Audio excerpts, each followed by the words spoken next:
Iran के खिलाफ शुरू हुआ युद्ध 18वें दिन भी जारी है। दोनों तरफ से हमले और भी तेज हो गए।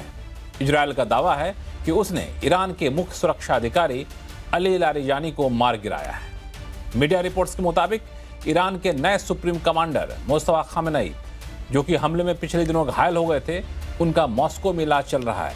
हालांकि दोनों ही खबरों का ईरान ने अभी तक कोई पुष्टि नहीं की है, लेकिन अगर ये दोनों ही खबरें सच हैं तो क्या इजरायल ने ईरान का अस्तित्व मिटाने की जो कसम खाई थी वो पूरा होता दिख रहा है क्या? लेकिन एक दूसरा भी सच है, वो ये कि ईरान की तरफ से भी हमले काफी तेज हो गए। इजरायल समेत खाड़ी के देश दावा कर रहे हैं कि उनकी तरफ ईरान लगातार मिसाइलें दाग रहा है। और यह हालत तब है जब अमेरिका ने दावा किया था कि उसने ईरान के 90% डिफेंस को तबाह कर दिया है। लेकिन यह मामला सिर्फ ईरान तक अब सीमित नहीं हो रहा है। उधर ताइवान के खिलाफ अपने युद्धपोत को तैनात कर दिया है चीन। इधर अफगानिस्तान पर लगातार मिसाइलें दाग रहा है पाकिस्तान।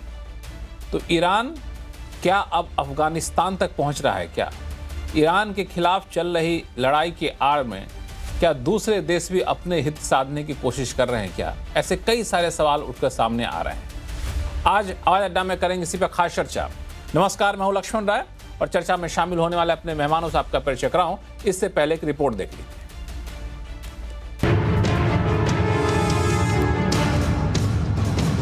अमेरिका ईरान जंग हर बीतते दिन के साथ चिंताएं बढ़ाती जा रही है।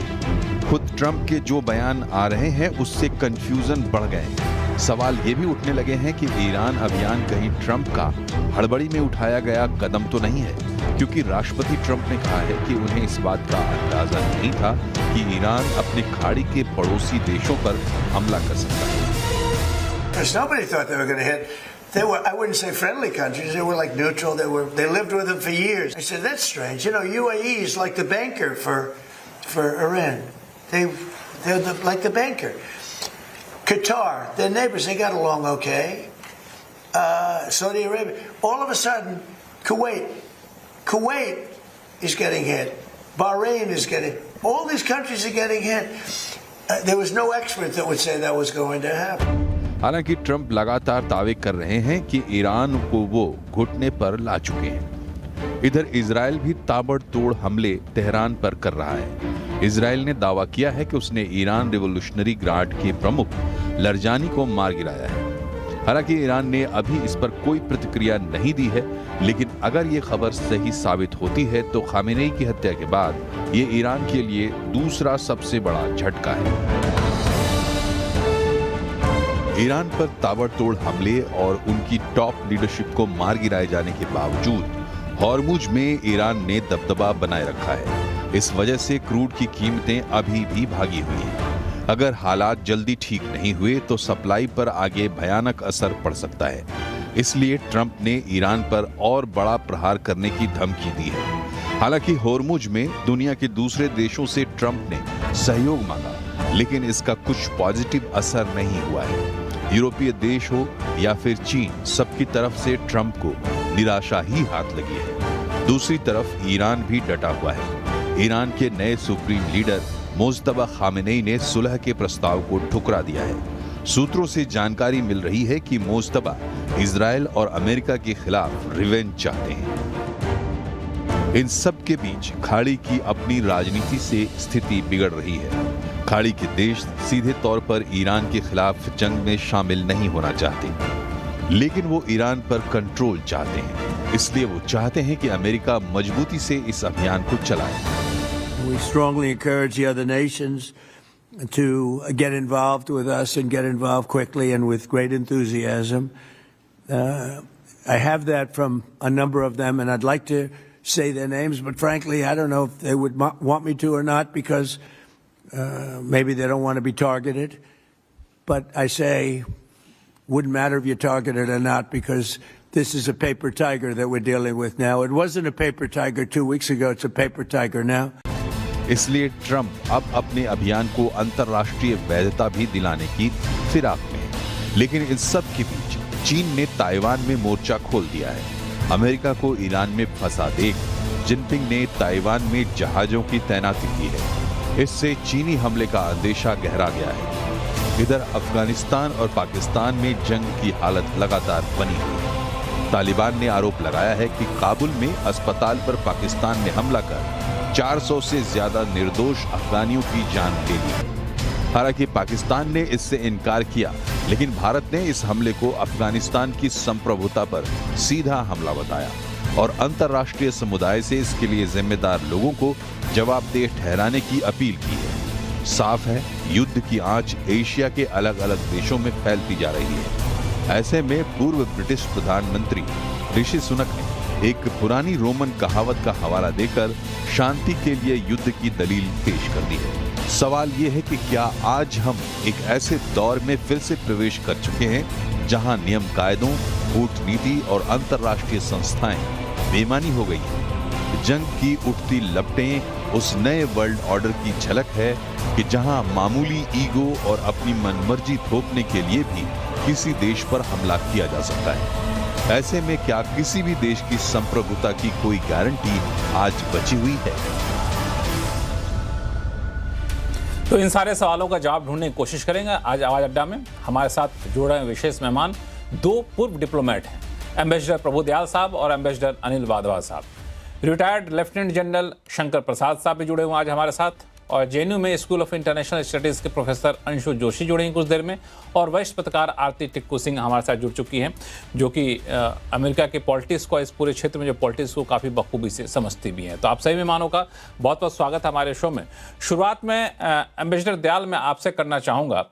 शो शुरू होने से पहले एक बड़ी खबर ये निकल कर आई कि अब तक ट्रंप प्रशासन, खासतौर से ट्रंप के खिलाफ जो आवाज़ें दबे स्वर में निकल कर सामने आ रही थी, वो अब खुलकर सामने आने लगी है। ट्रंप एडमिनिस्ट्रेशन का एक सीनियर ऑफिसर ने ये कहकर इस्तीफा दे दिया है कि वो इस युद्ध का समर्थन नहीं करते हैं। National intelligence, national counter terrorism के डायरेक्टर जोसेफ केंट ने यह कहते हुए इस्तीफा दिया कि ट्रंप ने इजरायल के दबाव में ये वॉर किया है, अमेरिका को इस युद्ध में उतरने की कोई ज़रूरत थी नहीं। इसको कैसे देखा जाए? ये एक शुरुआत है, ट्रंप के घर में खुद इसका विरोध हो रहा था, इसका एक प्रमाण है। एम्बेसडर दयाल, देखिए, ट्रंप एडमिनिस्ट्रेशन में अनेक ऐसे सीनियर ऑफिशियल्स हैं जिन्होंने बार बार ये कहा है कि अमेरिका को इस युद्ध में उतरना ही नहीं चाहिए था।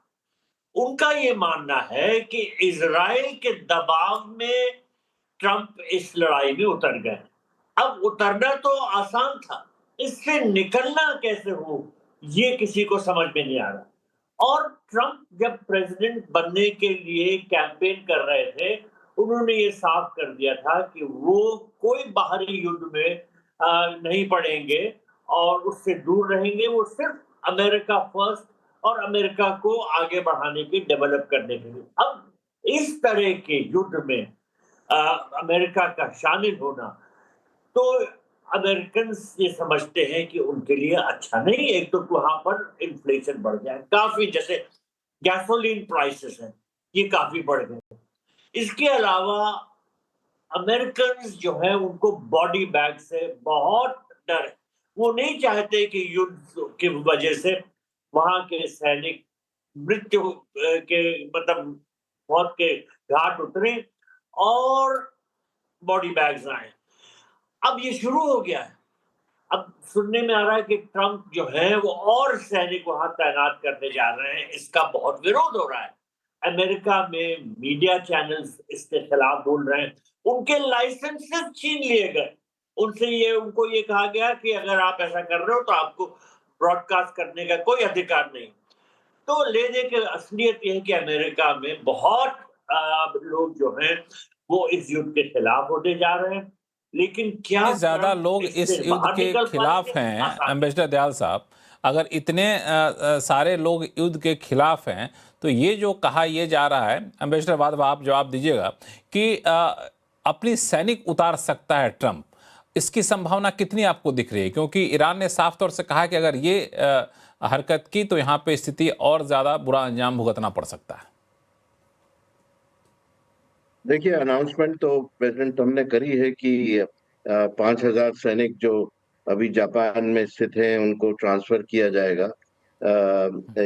चूंकि हॉर्मुज का जो स्ट्रेट है वो बंद है और उसको खोलने में उनकी मदद ली जाएगी। लेकिन ये एक्चुअलिटी में किस तरह से उजागर होता है, ये हमको आगे देखना है।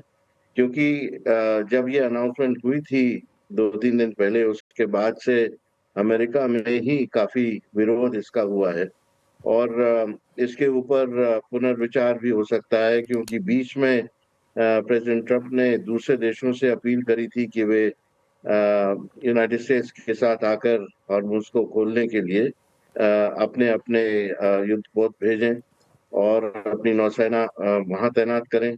उसको काफ़ी देशों ने रिजेक्ट कर दिया है। इनफैक्ट मेजॉरिटी ऑफ जो देश हैं उन्होंने रिजेक्ट कर दिया है इसको। तो इसके लिए जो टेकर्स जिसको हम बोलते हैं बहुत-बहुत कम है और इसकी ऑपोज़िशन बहुत ज़्यादा बढ़ गई है। और इससे ये स्पष्ट है कि प्रेसिडेंट ट्रंप का ये जो प्लान है, ये आगे चलने वाला नहीं है। और यदि 5,000 जो मरीन्स हैं वहाँ पर तैनात भी किए जाते हैं, तो उनको खतरे से जूझने के लिए एक बहुत बड़ा डिसीजन यूनाइटेड स्टेट्स की तरफ से ये होगा। मुझे नहीं लगता है कि ये डिसीजन इसको अंजाम दिया जाएगा। बीच में प्रेसिडेंट ट्रंप ये भी सोच सकते हैं कि कुछ और किया जाए जिससे कि ये जो अभी जो युद्ध चल रहा है और ये हॉर्मुज़ की का जो ट्रांजिट है, इसको किस तरह से रोका जाए और ईरान को किस तरह से रोका जाए। एरियल जो बम्बार्डमेंट हो रही है वो ज़्यादा इफ़ेक्टिव नहीं है और जो छोटे पोत हैं ईरान के, उनको टारगेट करना बहुत मुश्किल है।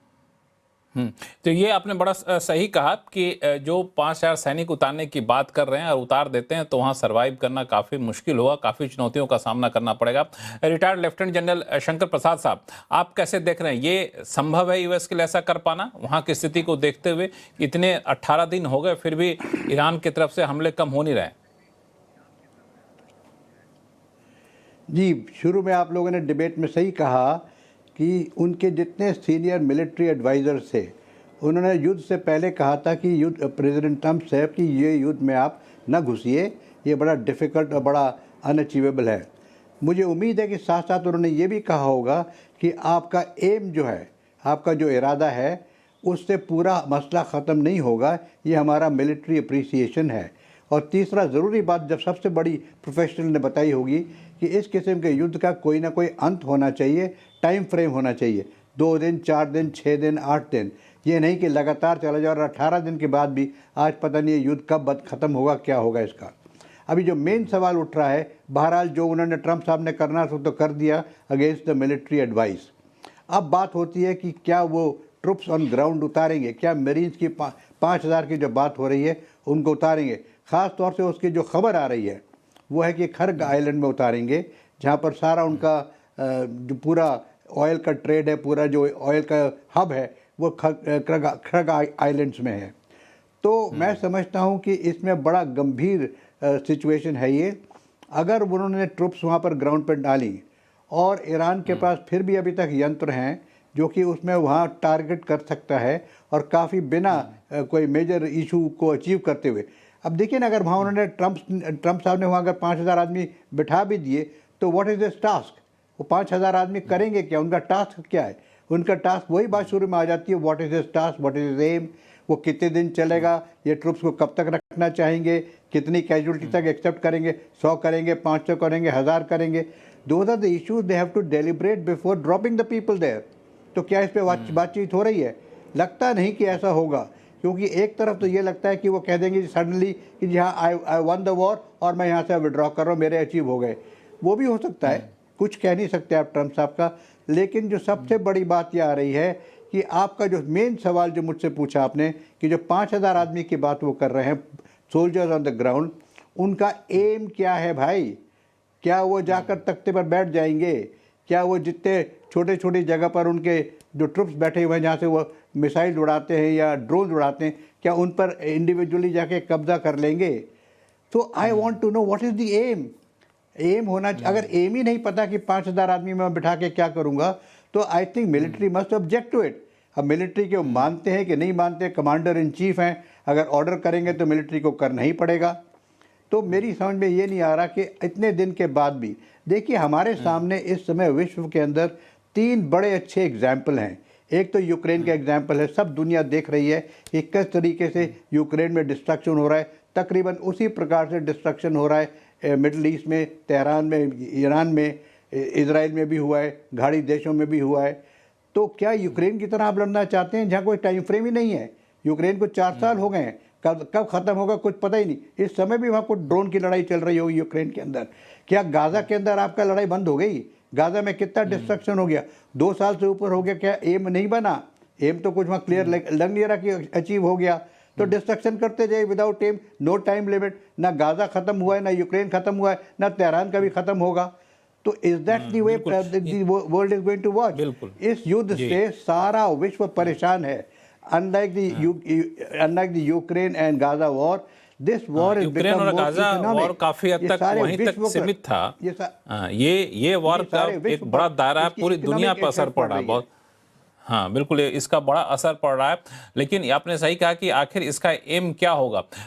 एक और सवाल उठकर सामने खड़ा होता है कि इजरायल ने, नेतन्याहू ने फिर से दावा किया है कि हमने ईरान के चीफ सिक्योरिटी ऑफिसर को मार गिराया है। इसका मतलब क्या माना जाए, लेकिन इस पर मैं आऊँगा। लेकिन इससे पहले आरती टिक्कू सिंह, आप यूएस एडमिनिस्ट्रेशन को बड़ी बखूबी से समझती हैं। यूएस कई बार, आप जब ट्रंप शपथ ग्रहण हुआ तब आप कई बार वहाँ गई थी।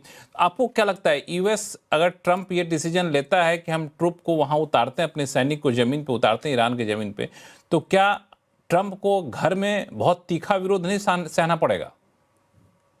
बिल्कुल लक्ष्मण जी, आपका कहना सही है कि ट्रंप की अप्रूवल रेटिंग्स और नीचे गिर जाएंगी। और सबसे बड़ा इशू जो मागा लेकर आया था वो यही था कि अमेरिका को विड्रॉ करना है जितने भी ये एंडलेस वॉर्स है, जिससे रिसोर्सेज ड्रेन हो चुके हैं। अमेरिका के $33 ट्रिलियन का डेट है और लगातार बढ़ ही रहा है, इन वॉर्स की वजह से भी लगातार बढ़ रहा है।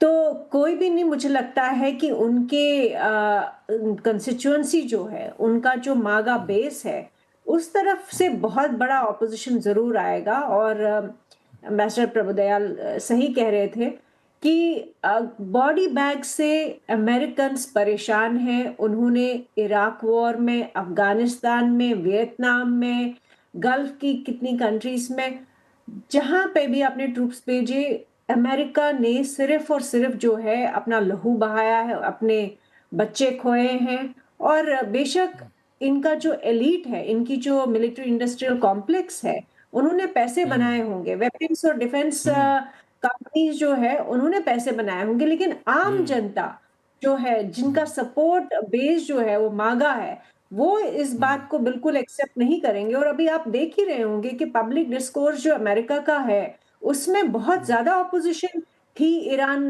वॉर के लिए। इनफैक्ट चार्ली कर्क का असैसिनेशन इसके साथ अभी कनेक्ट किया जा रहा है। बहुत सारे लोग जो है, celebrities, influencers, journalist, thinkers, intellectuals America के, वो इस वॉर के खिलाफ थे। और अगर ट्रूप्स लैंड करते हैं ये आइलैंड पे, खड़ग आइलैंड पे, तो मुझे नहीं लगता है कि ट्रंप सरकार ये झेल पाएगी जो ऑपोजिशन होगी। लेकिन साथ ही साथ में मुझे लगता है कि अभी बहुत क्रिटिकल सिचुएशन में है सारा ये युद्ध, क्योंकि आपने नेतन्याहू की बात की कि उन्होंने वो कह रहे हैं कि अली लारजानी को उन्होंने असैसिनेट किया है। लेकिन क्या ये वाकई नेतन्याहू कह रहे हैं? क्योंकि नेतन्याहू के बारे में कोई खबर नहीं है। इनफैक्ट आज की डेट में हमें नहीं मालूम है कि वो कहाँ पर है, क्या वो इजराइल में वाकई हालांकि है, कई सारे विजुअल वगैरह वो अपने भेज रहे हैं, अपलोड कर रहे हैं सोशल मीडिया पे ये दावा करने के लिए कि वो डिबंक भी हो रहे हैं कि वो डीप फेक्स है। सब लोग कह रहे हैं, इनफैक्ट जितने भी एआई के एप्लीकेशंस है वो सब वेरीफाई करके दे रही है कि वो डीप फेक्स है। और आपने देखा होगा कि ईरान ने भी उस तरह के डीप फेक्स बनाए, चाइना ने भी बनाए। सवाल ये है कि इनफैक्ट अभी आपको याद होगा यूएस के ट्रेजरी सेक्रेटरी स्कॉट बेसेंट एक लाइव इंटरव्यू में थे और उनको प्रेसिडेंट ट्रंप ने लाइव इंटरव्यू से हटाया और मीटिंग के लिए बुलाया। और जब वो वापस आए उसके बाद बहुत ज्यादा परेशान थे, जिसपे कई सारी स्पेकुलेशंस है कि ये नेतन्याहू की कोई न्यूज थी, जिससे पूरी हड़बड़ी मच गई है वॉशिंगटन डीसी में। और आज की डेट में हमें नहीं मालूम है कि वाकई नेतन्याहू कहाँ है, उसकी कोई पुष्टि नहीं है। ये एक बड़ा है। अगर कुछ, अगर जो, हाँ, अपनी बात पूरी करिए जी। हाँ, लेकिन अगर तो कुछ ऐसी सिचुएशन हुई है नेतन्याहू के साथ, और जो अली लारजानी की जो असैसिनेशन आज हुई है, इसका मतलब कि वॉर एक बहुत ही खतरनाक मोड़ पे है। बिल्कुल, बहुत ही क्योंकि खतरनाक मोड़ पे पहुंच चुका है। यही सबसे बड़ा सवाल यहाँ पर है। मैं एक बार एक सवाल लेकर के मैं शंकर प्रसाद साहब आपके पास आना चाहूँगा, फिर मैं आता हूँ अपने दोनों एम्बेसडर के पास। शंकर प्रसाद साहब, मैं समझाना चाहूँगा सबसे पहले, अगर ये खबर सही है कि इजराइल ने ईरान के चीफ सिक्योरिटी ऑफिसर को मार गिराया है वहाँ पे, तो ये अली लारिजानी को, तो ये ईरान के लिए कितना बड़ा झटका होगा ये, अगर ये खबर सही है तो?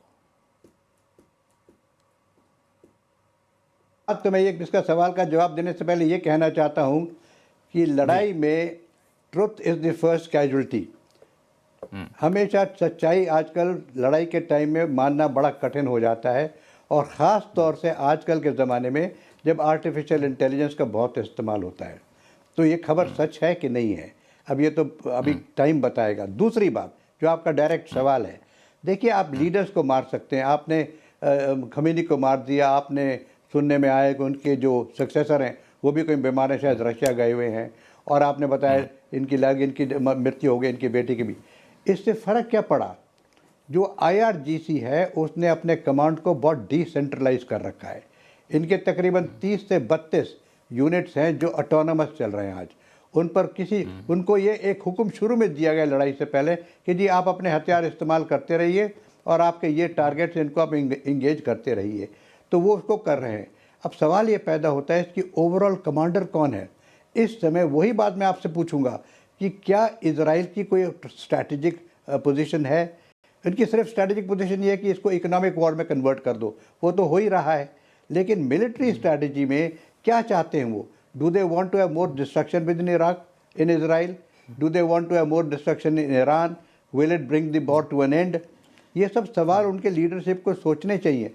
लेकिन लीडरशिप तो अगर ख़त्म हो गई तो इन सवालों का तो कोई जवाब देगा नहीं। लेकिन उसकी जगह जो ऑटोनमस अपने इंडिविजुअल पार्टीज घूम रही हैं, इनकी 30-35 जो उनके एक काइंड से ब्रिगेड कही है, एक काइंड से यूनिट्स कही है, वो अपने काम करते चले जा रहे हैं।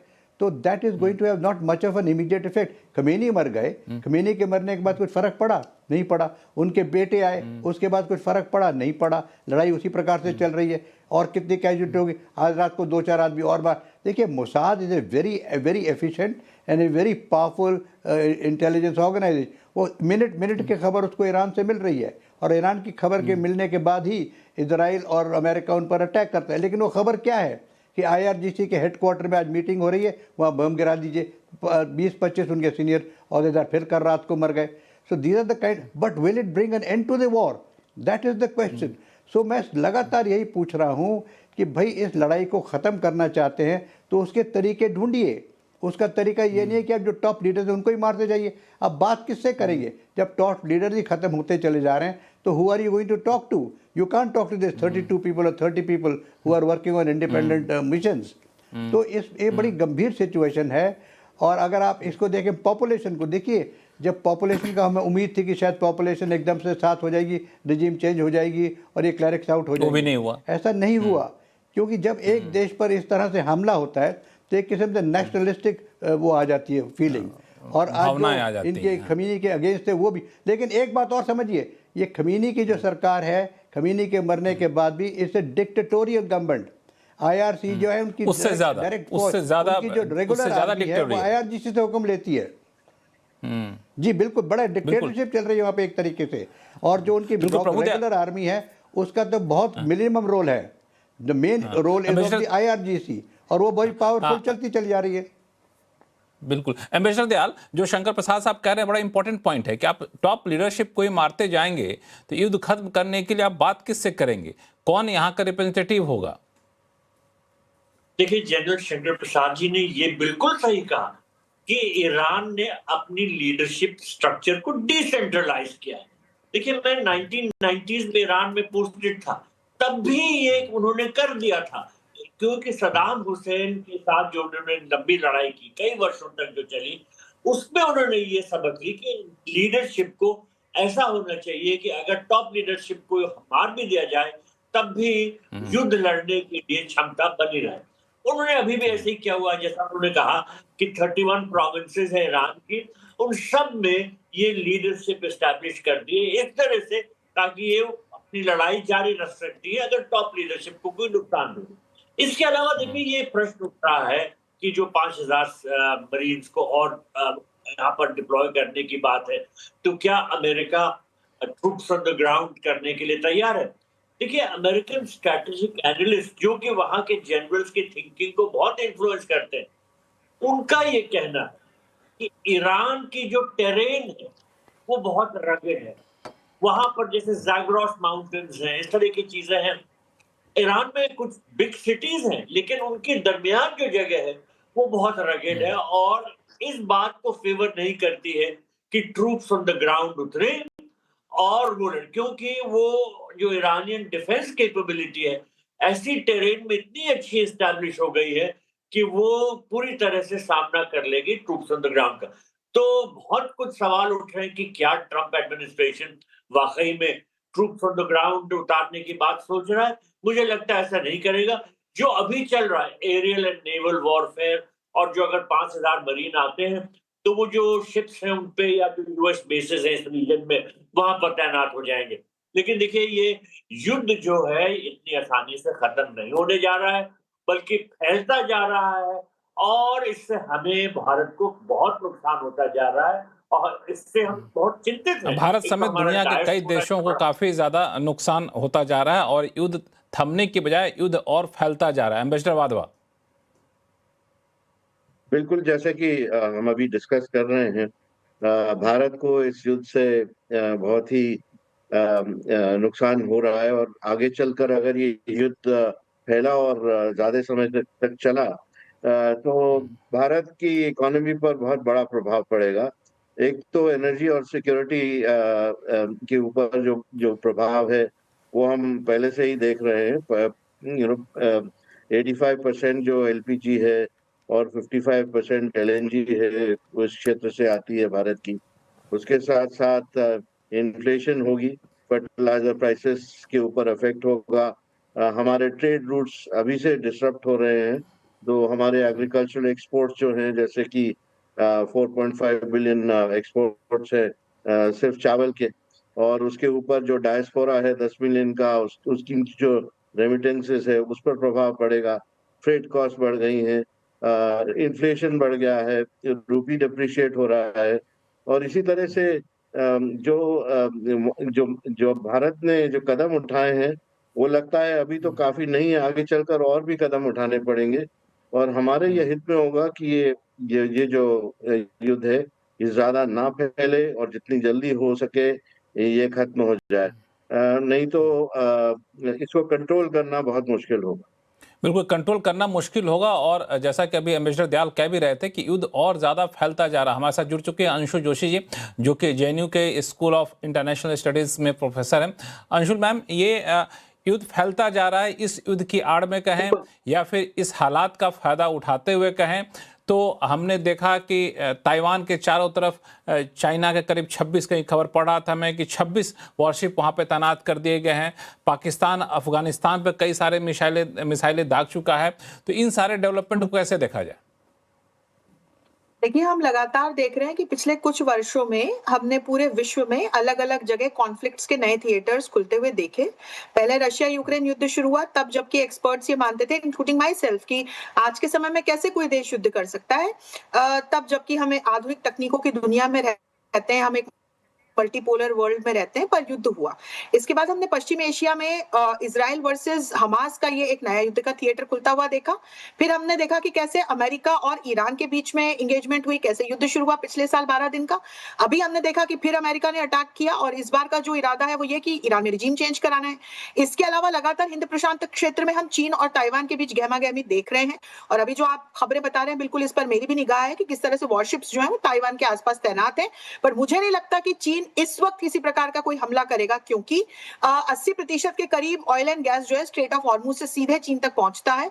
और अभी बड़ी मुश्किल के हालात हम देख रहे हैं स्ट्रेट ऑफ हॉर्मुज के हवाले से यदि हम देखें तो, क्योंकि उसको चोक करने से एशिया के जो तमाम देश हैं जिसमें कि हमसे ज्यादा डिपेंडेंसी इस रास्ते से तेल और गैस की चीन पर है, जापान पर है, कोरिया पर है, और वो प्रभावित होती हुई दिखाई पड़ रही है।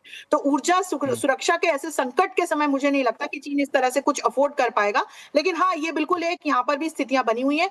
पाकिस्तान और अफगानिस्तान के बीच हम बिल्कुल देख ही रहे हैं कि किस तरह से अटैक्स लगातार हो रहे हैं एक दूसरे की तरफ से, और इसमें फिर जब हम दूसरे तार पश्चिम एशिया के जोड़ लेते हैं तो फिर और स्थिति विकट होती हुई नजर आती है।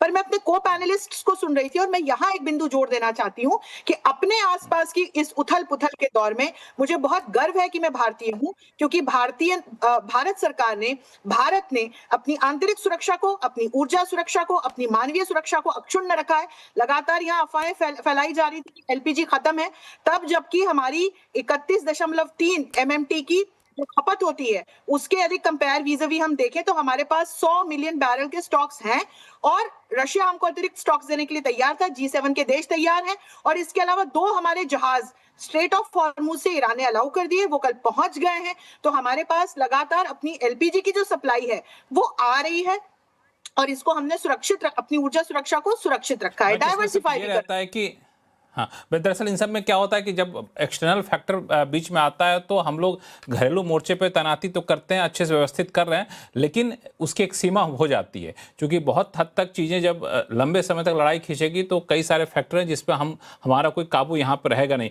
आरती टिक्कू सिंह, मैं इसी बात को आगे बढ़ाऊँ, आपको क्या लगता है कि ये वॉर ईरान से आगे बढ़ कर के फैलेगा या फिर चीन या पाकिस्तान के सिर्फ ये पोस्चरिंग है?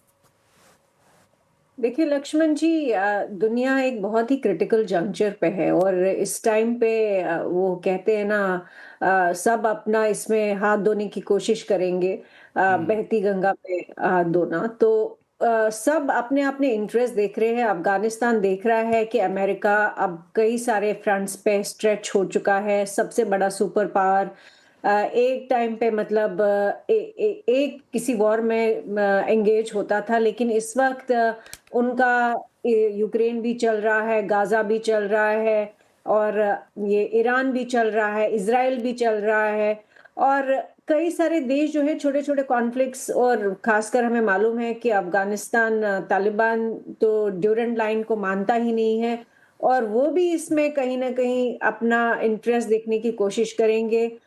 इसलिए पाकिस्तान को मुझे लगता है कि वो वल्नरेबिलिटी है अफगान तालिबान हुकूमत से। वैसे ही ताइवान को लेकर चाइना ने हमेशा कहा है कि वो वन नेशन है और उसको इंडिपेंडेंट मानते नहीं है। तो वहां पे भी मुझे लगता है कि सब इस वक्त, चूंकि दुनिया इनफैक्ट मैंने शुरू में, आपको याद होगा कुछ महीनों पहले ही मैंने कहा था कि हम ये वर्ल्ड वॉर 3 वाली सिचुएशन में है। अब बोल नहीं रहे, इसको ऑफिशियली कोई डिक्लेयर कर नहीं रहा है, बट साइमल्टेनियसली 3 बड़े वॉर्स चल रहे हैं, और इसमें कहीं लग नहीं रहा है कि कहीं रुकावट हो रही या कोई रोकने की कोशिश कर रहा है, उल्टा इसमें और ज्यादा प्लेयर्स जुड़ रहे हैं। अब सवाल और ये ज्यादा है प्लेयर कि जुड़ रहे हैं और ज्यादा लामबंद करने की कोशिश की जा रही है। ट्रम्प जब कहते हैं कि भाई सब लोग साथ में आइए और मिल करके स्ट्रेट ऑफ हॉर्मुज को हम खोलें, तो एक तरीके से दुनिया को पोलराइज करने की कोशिश की जा रही है। कुछ लोग हमारे साथ आ जाओ, भले कुछ लोग उनके साथ हो। तो ये वाकई आपने सही कहा कि ये वर्ल्ड वॉर 3 कोई घोषणा नहीं कर रहा है, लेकिन कुछ वैसे ही हालात यहाँ पे बन चुके हैं। शंकर प्रसाद साहब, आप कैसे देख रहे हैं इस हालात को? चूंकि ये सिर्फ ईरान तक सीमित नहीं है, जैसा कि अभी हम लोग चर्चा कर रहे थे कि ताइवान के आसपास चीन का डेरा डाला जाना, अफगानिस्तान पर पाकिस्तान का हमला किया जाना। ये सवाल बड़ा अजीब और गरीब है। देखिए, इस समय हमें ये समझना चाहिए कि सारा विश्व लड़ाई में है। लड़ाई केवल एक ही नहीं होती है कि हथियार से मार रहे हैं। लड़ाई आपकी टैरिफ की हुई है, लड़ाई आपकी ग्लोबल वार्मिंग की हो रही है, लड़ाई आपकी इकोनॉमिक की शुरू हो गई है। सब जगह हर एक चीज़ इकोनॉमिक्स पर डिपेंडेंट है। और इसके साथ साथ एक सवाल अपने आप को पूछना बहुत ज़रूरी है, इस लड़ाई में सब हार रहे हैं, कोई व्यक्ति कोई कंट्री जीत नहीं, लेकिन इस लड़ाई में एक चीज़ है वो जीत रही है, और वो क्या है? Arms manufacturers. Arm manufacturers worldwide are winning this war. आपने तो कुछ दिन पहले देखा प्रेसिडेंट ऑफ यूनाइटेड स्टेट्स ने अपने आर्म्स मैन्युफैक्चरर्स को बुला के कहा अपनी सर्च कैपेसिटी बढ़ाई है, अपने और हथियार बनाई है। इससे ये हुआ है कि पूरे विश्व के अंदर, चाहे यूरोपियन देश देखें, नेटो देखें, कोई देखें, सब जगह के डिफेंस बजट्स इंक्रीज हो रहे हैं। यूके का बजट इंक्रीज हो गया, जर्मनी, फ्रांस, पूरे नेटो का बजट। इससे क्या होगा? अगर आपका डिफेंस बजट इंक्रीज हो रहा है, पैसा तो उतना ही होगा ना एक देश के पास खर्च करने के लिए। वो परसेंटेज अगर डिफेंस में आप ज़्यादा खर्च करेंगे तो बाकी जगह उसका फर्क पड़ेगा। आप एक यूके का एग्जाम्पल ले लीजिए। यूपी में देखिए, यूके के अंदर आज कितना मारामारी हो रही है, किस तरह से इन्फ्लेशन बढ़ गया, खाने पीने की इल्लत हो रही है, पेट्रोल के दाम बढ़ गए, उनकी जो क्या कहते हैं हेल्थ सर्विसेज वो ख़राब हो गई हैं। So this is having an effect in every country. तो हर एक जगह डिफेंस बजट बढ़ रहा है, आर्म्स बिक रहे हैं, लोग इस्तेमाल कर रहे हैं, मारपीट हो रही है। इसी वजह से एक पैनलिस्ट ने बड़ा अच्छा कहा कि we are very proud to be Indians today. We are one country who are consistently saying this is not an era of war. और सबसे बड़ी बात आपको बताने वाली ये है कि क्यों नहीं विश्व भारत से सीख रहा। भारत का एक ऑब्जेक्टिव है कि we want to have a third largest economy in the world. अगर हम सिंदूर को 3 दिन से ज़्यादा चलाने की कोशिश करते, no doubt we would cause more damage to Pakistan. पर उससे क्या होता? पाकिस्तान भी हम पर को डैमेज करता। We would have shifted from our aim of the largest and the best economy in the world to get to the third position. हमारी इकोनॉमी में फ़र्क पड़ता। हमारा टास्क था टेररिस्ट कैंप्स को डिस्ट्रॉय करना। टेररिस्ट कैंप्स को 1.5 दिन में डिस्ट्रॉय कर दिया, उसके बाद युद्ध विराम हो गया, वापस आ गया। अब हमें और कोई करने की ज़रूरत नहीं है। भारत के अंदर कोई नुकसान नहीं हुआ, एक बिल्डिंग नहीं टूटी, पाकिस्तान के अंदर सिविलियन एक नहीं मरा। उनके स्ट्रेटेजिक एसेट्स को ख़त्म किया जिससे उनकी वॉर वेजिंग मशीनरी कम हो जाए। 3 दिन में युद्ध ख़त्म हो गया। टाइम फ्रेम था, एम क्लियर था, टेररिस्ट कैंप्स को बर्बाद करना, कर दिया। उसके बाद उन्होंने रिस्पांस दी तो उनके हमने जो स्ट्रेटेजिक टारगेट थे, रडार थे, एयरफील्ड से, न्यूक्लियर फैसिलिटी, उसको बर्बाद कर दिया तुरंत। उसके बाद सीज फायर हो गया। ये बात क्यों नहीं दुनिया की समझ में आ रही? भारत ने एक अच्छा एग्जाम्पल वर्ल्ड के सामने रखा है आज कि यूक्रेन लड़ाई का तो कोई अंत नहीं दिख रहा, गाज़ा लड़ाई का कोई अंत नहीं दिख रहा, लेबनान में हिजबुल्लाह के साथ कोई अंत नहीं दिख रहा, हूती के साथ कोई अंत नहीं दिख रहा, ईरान में कोई अंत नहीं दिख रहा। तो इसको कौन समझाएगा? लगातार हम कह रहे हैं कि भाई this is not an era of war. आप पीस की बात कीजिए, आप डेवलपमेंट की बात कीजिए। और आज के ज़माने में the world is highly interdependent. हाँ, बहुत इंपॉर्टेंट पॉइंट आपने कहा कि भारत ने जो महीनों पहले दी है उस लाइन को क्यों नहीं दुनिया सीख रही है कि अब युद्ध का समय ये नहीं रहा, जरूरत पड़ी तो टारगेट अचीव किया, ऑपरेशन सिंदूर में भारत वापस आ गया। अब लंबा खिंचता तो दोनों तरफ का नुकसान होता है। इसी तरह के अगर किसी को नुकसान, कोई युद्ध करना भी है तो आपको टारगेट रखना, हमें नुकसान क्या करना है। इस तरह की हमें तख्ता पलट कर देना है, उसका अस्तित्व मिटा देना, ऐसा तो होता नहीं है प्रैक्टिकल में। यही अगर लंबे तौर पर आप खींचेंगे। और आपने बड़ा सही कहा कि हो क्या रहा है, डिफेंस कंपनियों को फायदा हो रहा है। जो पैसा एजुकेशन पे खर्च किया जाना चाहिए था, जो पैसा हेल्थ सिस्टम पे खर्च किया जाना चाहिए था, जो पैसा गरीबों को अनाज देने के लिए खर्च किया जाना चाहिए था, उस पैसे से हम बम फोड़े जा रहे हैं। और फिर हम अपने आप को कह रहे हैं कि हम तो जी नोबेल शांति पुरस्कार के दावेदार यहाँ पर है। ये बहुत इंटरेस्टिंग पॉइंट है। इसी पे शो को यहीं पर थोड़ी देर के लिए ब्रेक लेते हैं। अब ब्रेक के बाद लौटेंगे तो चर्चा को आगे बढ़ाएं, कहीं जाइएगा नहीं।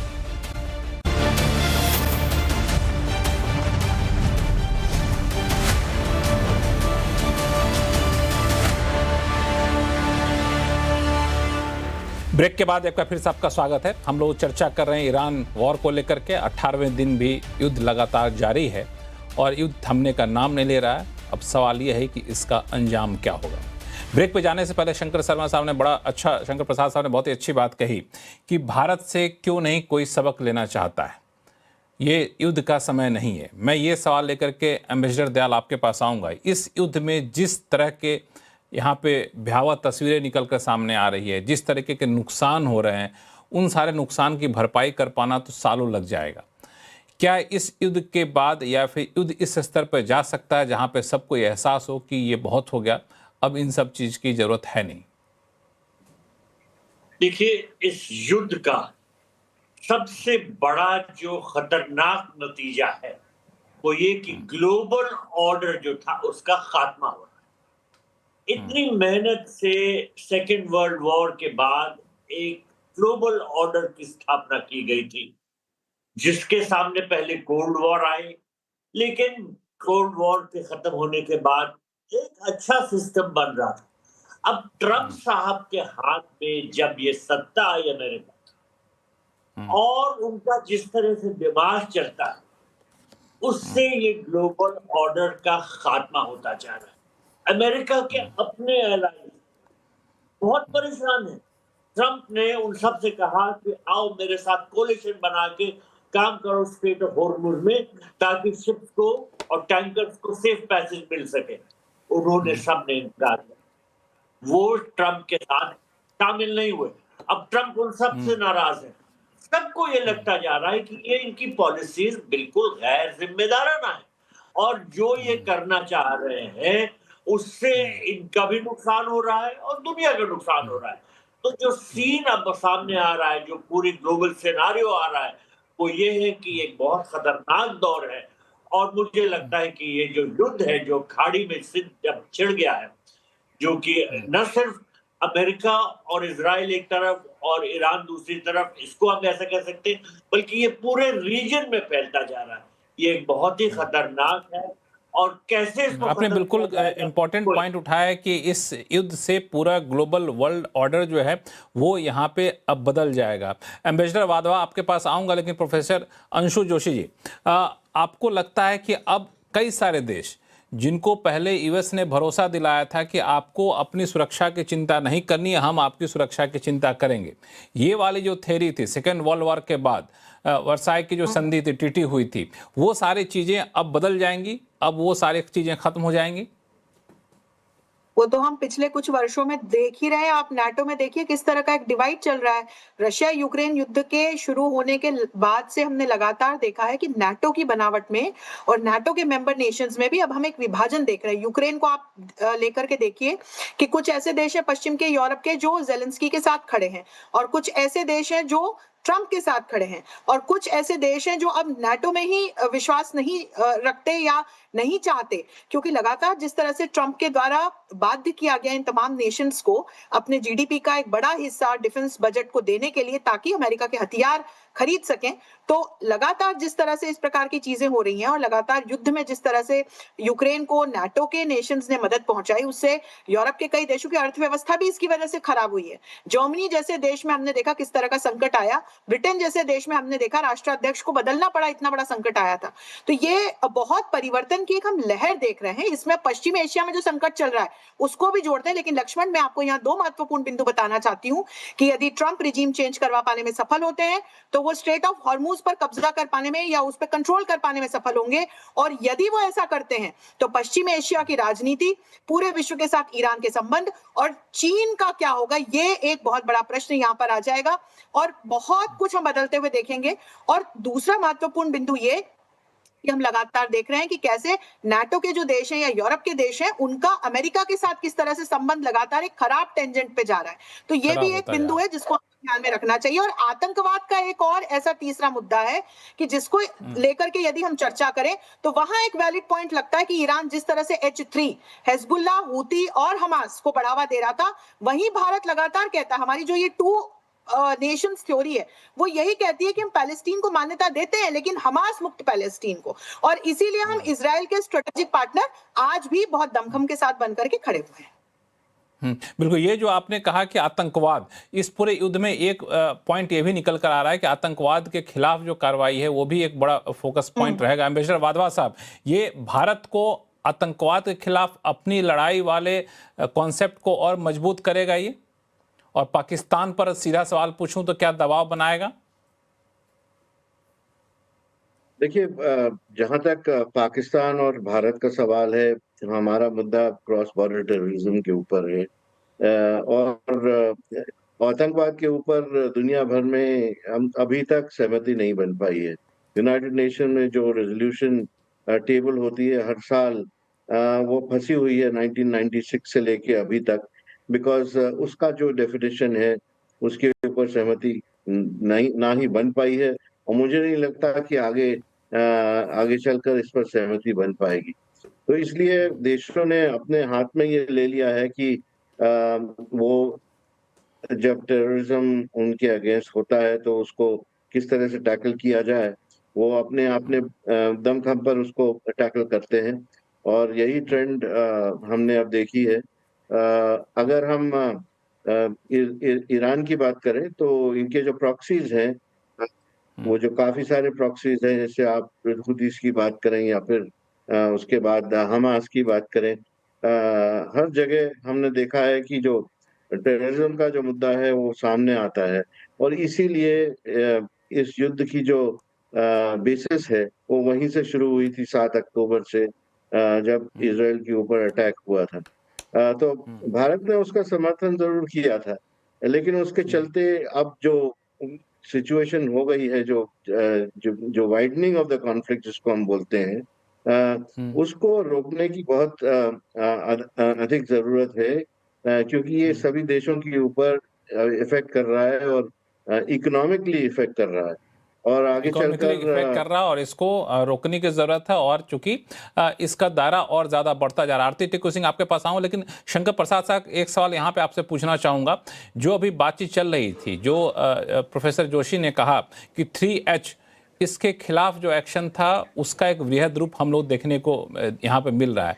और मैं पढ़ रहा था कि पाकिस्तान के अखबारों में ये अंदेशा जताया जा रहा है कि आतंकवाद के खिलाफ इस लड़ाई में कहीं भारत भी जो है कुछ और एक्शन ना ले ले पाकिस्तान के खिलाफ, ये भी डर वहां सताया जा रहा है। देखिए, भारत का एक्शन तो बड़ा क्लियर है। भारत की पॉलिसी आप सबको मालूम है, सब विश्व को मालूम है। अगर भारत के ऊपर पाकिस्तान की तरफ से जिस तरह लास्ट ईयर अटैक हुआ था अप्रैल के महीने में, उस किस्म का कोई अटैक हुआ तो उसका जवाब तुरंत मिलेगा और बहुत ज़बरदस्त मिलेगा। सिंदूर अभी तक बंद नहीं हुआ है। सिंदूर के 100% जो एम है वो शायद अभी तक पूरे नहीं भी हुए होंगे। आज भी जो कैनाल की डिस्प्यूट है, इंडस वाटर ट्रीटी, वो आज भी लागू है। तो भारत का जो रुख है टेररिज्म के ऊपर वो बिल्कुल क्लियर है। We are not prepared to accept any terrorism activity from Pakistan. If they venture in this, they will get a very strong response. ये हमको पूरा यकीन है कि पाकिस्तान की तरफ से एक ही पॉलिसी है, ब्लीड इंडिया बाय 1000 cuts। ये उनके पुराने प्रेसिडेंट ज़हीर उल हक साहब छोड़ गए एक लेगेसी, और वो ये टेररिज्म करता रहेगा हमारे बरखिलाफ और हम उसका जवाब देते रहेंगे। तो जिस प्रकार से हम, there is no possibility, I don't see any possibility of India waging a war against Pakistan. We will repeat Sindoor 1, 2, 3, 4. We will go for अगर उधर specific से कोई हमला targets होता with है specific timings. उसके लिए तो फिर अगर वो लड़ाई करना चाहते हैं तो we exactly ready to। देखिए, भारत की सेना पर हमें कोई डाउट नहीं है। हमारे पास इतने आधुनिक हथियार आज आ गए हैं पिछले 10 साल में, और स्पेशली अभी जो रिसेंट पास में एवरीबडी नोज कि ड्रोन्स का अटैक होता है, मिसाइल्स का अटैक होता है, कॉन्टैक्ट वॉरफेयर कम होती चली जा रही है। आयरन ड्रोम्स चाहिए, लेज़र बीम्स चाहिए, अच्छे रडार चाहिए, इंटेलिजेंस चाहिए। उसमें भारत ने पिछले 2-3 साल में बहुत तरक्की किया, और मैं तो ये मानकर चलूँगा कि पिछले 6-8 महीने में बहुत तरक्की हुई है। So for the modern warfare which is unfolding itself in the world without troops on ground, उसकी भारत की अच्छी तैयारी है। अच्छी तैयारी यहाँ पे हो बहुत चुकी कमियां है। सिंदूर में दिखी थी, उनको भी पूरा किया जा रहा है। पूरा कर ले। आरती टिक्कू सिंह, मैं एक सवाल, इसी सवाल को थोड़ा दूसरे तरीके से पूछूं कि इस पूरे वॉर का, ईरान के खिलाफ वॉर का एक दूसरा पहलू भी है कि हमास, हुती जैसे संगठन, कट्टरवादिता, इसको कैसे खत्म करना है, इस पर एक हमला भी देखा जा रहा है। क्या ये अप्रोच पाकिस्तान के ऊपर दबाव डालेगा कि हमें अब आधुनिकता की तरफ आगे बढ़ना है, इन सब चीजों को छोड़ना होगा? लक्ष्मण जी, मुझे लगता है कि ऐतिहासिक क्षण है पूरी दुनिया के लिए आतंकवाद को लेकर, क्योंकि बहुत लंबे अरसे तक, इनफैक्ट आपके एक पैनलिस्ट ने कहा भी कि कोई कंसेंसस नहीं है आतंकवाद पे। अगर आप ईरान को ले लीजिए और हुतीज को ले लीजिए, हिजबुल्लाह को ले लीजिए। अब एक तरफ से इजराइल कहता है कि वो प्रॉक्सीज है हिजबुल्लाह और हुतीज ईरान के। उसी तरफ से अगर आप पाकिस्तान का एग्जाम्पल ले, तो पाकिस्तान का जो क्रॉस बॉर्डर टेररिज्म है, वो तो अमेरिका ने उसको शायद दी इतने सालों, 40 साल शायद दी, वेपन्स दिए, पैसा दिया। CIA ने जो इंटरवेंशन किया अफगानिस्तान में, वो क्या था? वो भी तो प्रॉक्सीज ही है। तो ये कहना कि हमारा स्ट्रेटेजिक पार्टनर अमेरिका है, हमारा स्ट्रेटेजिक पार्टनर इजराइल है, लेकिन इजराइल साथ ही साथ उनके सीक्रेट पैक्ट्स जो ज़ियाउल हक के साथ थे या उसके बाद भी रहे हैं, और अमेरिका का जो लगातार समर्थन रहा है ऐसी कंट्रीज जो क्रॉस बॉर्डर टेररिज्म में यकीन रखती है और करती आ रही है, उनके साथ हमारे स्ट्रेटेजिक अलायंसेस हैं, उनके साथ हमारी स्ट्रेटेजिक पार्टनरशिप है। तो इस सारे मसले पे मुझे लगता है कि कोई भी आज की जो जनता है ज्यादा नॉलेजेबल है, उनको समझ आ रहा है जो डिस्कोर्स चल रहा है पूरी दुनिया में कई सारे मामलों में। फॉर एग्जांपल 9/11 के बारे में जो नई जानकारी आ रही है आज की डेट में, ये नहीं कह सकते हैं कि वो सिर्फ और सिर्फ पाकिस्तानी और अफगानी ने जो है अपने ऑटोनमसली किया, उसमें अमेरिका का कितना हाथ था, इजराइल का कितना हाथ था, उस पे बहुत सारे सवाल खड़े हो रहे हैं। जितने भी सुपर पावर्स हैं जिन्होंने कोल्ड वॉर के दौरान कई सारे प्रॉक्सीज खड़े किए, और ये सारा जो एसिमेट्रिक वॉरफेयर है, सब कन्वेंशनल वॉरफेयर है, जिसमें टेररिज्म एक बहुत इंपॉर्टेंट टूल बन गया और एक मैकेनिज्म बन गया। इस पे सभी को सोचना चाहिए कि आखिर ये चीज को एड्रेस कैसे करना है। इनफैक्ट प्राइम मिनिस्टर मोदी ने एक बात सही कही थी कि जब ऑपरेशन सिंदूर हुआ उसके बाद उन्होंने कहा कि अगर पाकिस्तान दोबारा से कोई ऐसा टेररिस्ट अटैक करता है तब हम उसको एक्ट ऑफ वॉर मानेंगे, क्योंकि ये प्रॉक्सीज वाला जो ये खेल है ये अब इतना घिस पिट चुका है कि पूरी दुनिया को यकीन नहीं हो रहा है आज की डेट में कि ये ऑटोनमस है, टेरर ग्रुप्स ऑटोनमस है। प्रोफेसर अंशु जोशी कुछ जोड़ना चाहते हैं? अंशु जी। लक्ष्मण, मैं ये कहना चाहती हूँ कि मैं अमेरिकी बनके, इजरायली बनके, ईरानी बनके, किसी भी यूरोपियन देश के का बनके मैं क्यों सोचूं कि आतंकवाद क्या है। मैं एक भारतीय हूँ, मुझे एक भारतीय के नाते सोचना चाहिए कि आतंकवाद मेरे लिए एज एन इंडियन क्या है। मेरी संसद पर हमला हुआ, मेरी आर्थिक राजधानी पर हमला हुआ, मेरे टूरिस्ट स्पॉट पर हमला हुआ, और ये किसने करवाया हम बहुत अच्छे से जानते हैं। जब हम हूती, हिजबुल्लाह या हमास जैसे आतंकवादी संगठनों की बात करते हैं, ये अंतरराष्ट्रीय स्तर पर आतंकवादी संगठनों के नाम से ही जाने जाते हैं, और इन्होंने आईएस और दूसरे जितने भी ये दूसरे आतंकवादी संगठन हैं उनके साथ हाथ मिलाकर के अलग अलग कॉन्टिनेंट्स में अपने हेडक्वार्टर स्थापित कर रखे हैं। और ये जिस तरह से मासूम नागरिकों पर, महिलाओं और बच्चों पर हमले कराते हैं, तो ये बिल्कुल हमारे लिए आतंकवाद है। और इनको आप अलग अलग नामों से पहचान सकते हैं। ये कहा जाए आतंकवाद पे कंसेंसस नहीं है, ये कहा जाए आतंकवाद की कोई डेफिनेशन नहीं है, लेकिन एज एन इंडियन हमने इस दंश को जो 1947 के बाद से लगातार झेला है, कम से कम अंतरराष्ट्रीय स्तर पर जब भारत आतंकवाद के खिलाफ लड़ाई लड़ने जाता है तो हमारे लिए आधिकारिक तौर पर ये तमाम संगठन जो हैं इनको हम प्रॉक्सीज नहीं मानते हैं, कम से कम एज एन इंडियन हम इनको आतंकवादी संगठन मानते हैं। हिजबुल्लाह वो संगठन है जिसने लैटिन अमेरिका में, हॉन्डुरस में दूसरे ड्रग कार्टेल्स के साथ अपना नार्को टेररिज्म का एक अलग ही चैप्टर और शुरू कर रखा है। तो इन तमाम संगठनों के खिलाफ, और वो देश जो इनको पल्लवित पोषित करते हैं, उनके खिलाफ भारत की लड़ाई आज की नहीं है, बहुत पुरानी है। और इसमें फिर जो लाइक माइंडेड आ रहे हैं उनके साथ मिलकर के हम एक अंतर्राष्ट्रीय स्तर पर काम कर रहे हैं। जी बिल्कुल, जो लाइक माइंडेड है उनके साथ मिलकर अंतर्राष्ट्रीय स्तर पर काम करना चाहिए। मेजर दयाल, बड़े इंटरेस्टिंग मोड पे ये बहस पहुंच चुकी है कि हमास, हूती, हिजबुल्लाह जब आतंकवाद है तो पाकिस्तान जो कर रहा है वो भी तो आतंकवाद को बढ़ावा दे रहा है, उसके भी संगठन तो आतंकवादी हैं, उसके खिलाफ क्यों नहीं? तो देखिए, आतंकवाद के खिलाफ तो सब है, लेकिन मिडिल ईस्ट में जो ये प्रॉब्लम चल रही है इसका खात्मा तभी होगा जो हमारे प्रधानमंत्री जी ने कहा, बार बार इजराइल के प्रेसिडेंट के साथ मीटिंग में कहा, 2 स्टेट सॉल्यूशन। जब तक पैलेस्टीनियंस को एक स्टेट अपनी नहीं मिलती है ये लड़ाई चलती रहेगी। देखिए, मैं 6 मुस्लिम कंट्रीज में पोस्टेड रह चुका हूं, 30 साल वहां रहा हूं, और मैंने ये देखा कि एक सोच जो उन सबको जोड़ती है वो ये है कि फलस्तीनियों के साथ गैर इंसाफ हुआ है, उनको स्टेट मिलनी चाहिए। और ये जो मिडिल ईस्ट में लड़ाई है इसका एक रूट कॉज यही है।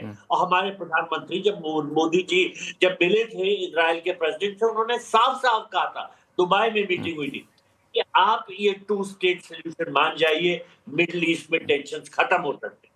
लेकिन ऐसा नहीं हो रहा है। दरअसल समय कम है, इसलिए मिस्टर दयाल आपको बीच में रोक रहा हूँ। आरती 15 सेकंड बचे हैं हमारे शो में। हाँ, 15 सेकंड में ही मैं बोलूंगी। लक्ष्मण जी, सिंपल सा सवाल है कि क्या हिजबुल मुजाहिदीन ऑटोनमस है, क्या लश्कर तैयबा ऑटोनमस है, क्या अल कायदा ऑटोनमस है, क्या आईसिस ऑटोनमस है? इनको कोई ना कोई स्टेट स्पॉन्सरशिप तो हो रही है ना। इन सारे टेररिस्ट ग्रुप्स को स्टेट स्पॉन्सरशिप मिल रही है, और अगर हम फ्री पास देते हैं उन सारी स्टेट्स को जो इनको शय दे रही है, तो मुझे लगता है हमें पता ही नहीं है कि हमारे असली दुश्मन कौन है। बिल्कुल, आपने सही कहा। हालांकि ये चर्चा अलग से एक डिबेट मांगेगा, हम लोग आज समय मिलेगा तो करेंगे, लेकिन हर कोई अभी यही उम्मीद करेगा और यही अपेक्षा रखेगा कि जल्द से जल्द ये वॉर खत्म हो, ताकि दुनिया जो पूरे संकट में है वो निपटता हुआ यहाँ पे दिखे, ये दूर होता हुआ दिखे। आप सही मेहमानों ने अपना कीमती वक्त निकाला हमारे लिए, इसके लिए बहुत बहुत शुक्रिया। आवाज़ अड्डा में फिलहाल इतना ही। देखते रहिए CNBC आवाज़। नमस्कार।